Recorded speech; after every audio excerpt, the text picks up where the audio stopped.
Hi, good morning. Welcome to week 18 of construction here at the Belfast Community Co-op.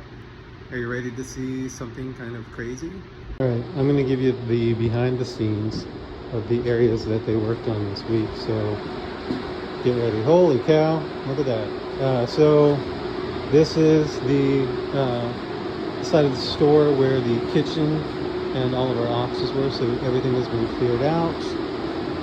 The floor has been taken down to the concrete and been remediated, so we can start working on a new finish for that. All the ceiling tiles are gone, and it is just a big open space behind our temp walls. We have filtration units running right now, so it's going to get kind of loud as I walk through here. But yeah, bursting with potential. So this week, more work in here.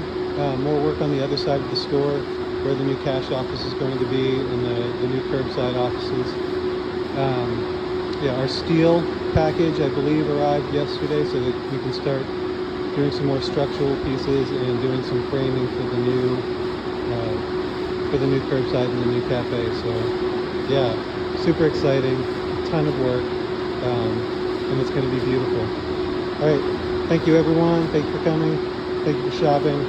And I'll see you in the store.